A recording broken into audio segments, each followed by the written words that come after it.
I'm Becky Hill, I'm Sierra Beck. and we're doing substance-related disorders.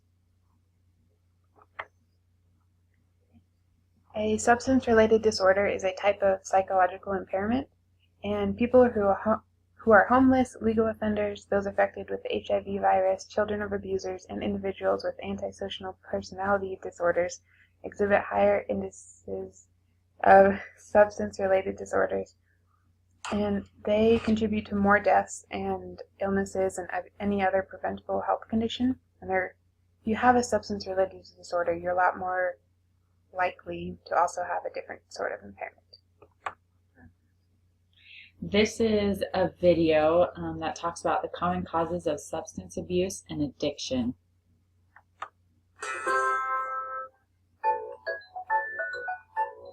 So substance abuse and addiction is a very common problem in our society.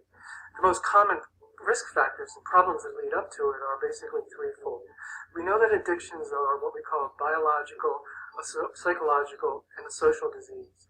The biological factor has to deal with the fact that addictions tend to run in families, so that if your father or your grandfather or your mother or your grandmother suffer, or even an aunt suffer from an addiction, the chances of you developing an addiction issue are greatly increased. We also know that there are certain psychological conditions that people who suffer from addictions and who suffer from substance abuse have. These typically are, number one is anxiety, that people have this sense of anxiety in their life. They feel uncomfortable in their skin. There's also a huge number of people who suffer from depression, that they feel like they're walking through a fog. They don't really feel engaged in the world. They're sad, they're lethargic, they're tired. They use substances and become addicted to substances to change the way that they feel. We also know that there's a sociological aspect to addiction, and that has to do with the society and the culture that we live in. It also has to deal with the family that we grew up in, because if dad comes home from work and pours himself a drink to deal with a stressful day, then Junior learns that alcohol is the way that I manage stress and uncomfortable feelings. So again, it's a biological, psychological, and social condition, and we need to take a look at each and every one of those in order to figure out not just where the addiction came from, but how we can find a solution to it.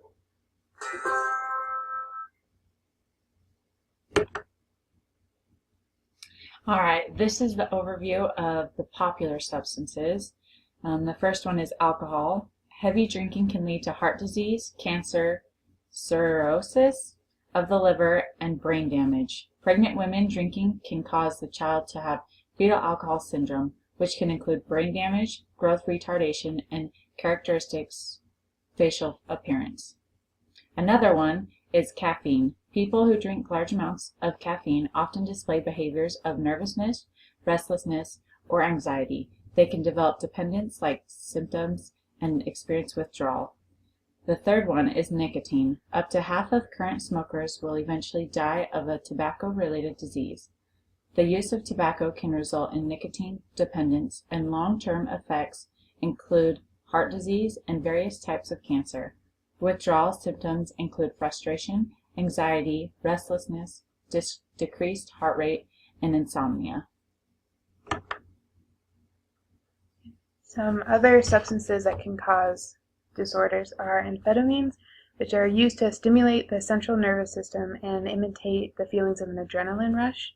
And some common symptoms include agitation, hyperactivity, euphoria, insomnia, and doctors commonly prescribe them to help with narcolepsy, ADHD, epilepsy, and obesity.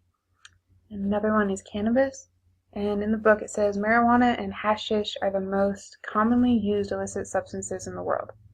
Early symptoms include talkativeness, lowered inhibitions, relaxation, impaired memory, and the book also mentioned this has the lowest age group of users, so people usually start young with these things. And cocaine is also a stimulant, and it can raise the person's blood pressure, respiratory rate, body temperature, and motor activity.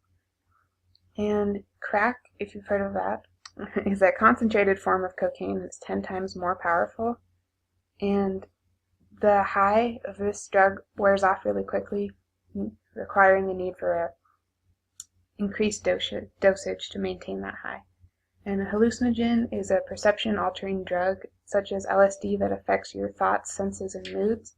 And some symptoms include hyperactivity, agitation, psychosis, and hallucinations. And inhalants are the most commonly used by adolescents in group settings. And common inhalants are general household items like gasoline or spray paint or paint thinners or glue. And symptoms usually last 60 to 90 minutes, but prolonged use or extreme high doses can cause brain damage, fatigue, depression, memory loss, and in extreme cases, death. Some more substances is opioids, which are also called narcotics and include heroin and morphine. They are used as pain relievers and cough suppressants. Those prescribed to these medication risk become dependent on the drug because of pleasurable effects and the avoidance of the painful withdrawal symptoms. People who frequently use opioids can develop tumors, memory impairments, seizures, and in some cases, death. The next one is PCP, also known as angel dust. It is a stimulant, depressant, and hallucinogen, often found mixed in other street drugs.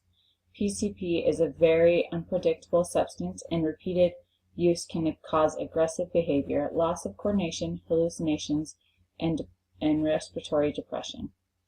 Sedatives, these are sleeping pills prescribed for anxiety. People who abuse sedatives usually were prescribed the pills initially and then increased the dosage or extended their prescription. These can impair judgment, memory, and concentration, and can cause severe depression. There's others that include counter drugs and prescription medications. These relieve minor symptoms of illness, yet when used longer than needed, can lead to respiratory difficulties, hepatitis, and gastrointestinal disorders. So therapeutic recreation can be very beneficial with people with substance-related disorders, and therapeutic recreation contributes to the treatment and rehabilitation, recovery, and relapse prevention of individuals with substance disorders. A primary role of the TRS in treatment is to help the person access healthy alternatives that cause sensations similar to those experienced with substance abuse.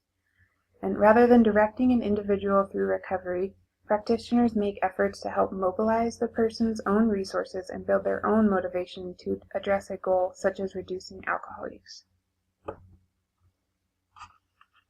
So the book says that individuals do most of their drinking in their leisure, and they anticipate that drinking will create positive effects. So because they're doing all these substances in their leisure time, TR can really help and do something else during their leisure time. Another implication is they treat self-defeating behaviors like dependency and low tolerance. They assess social and personality needs.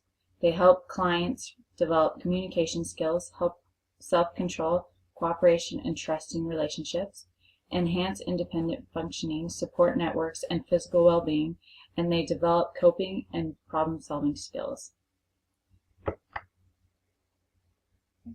There are multiple delivery settings and other resources that can be helped with substance related because every situation is different and depends what's going on.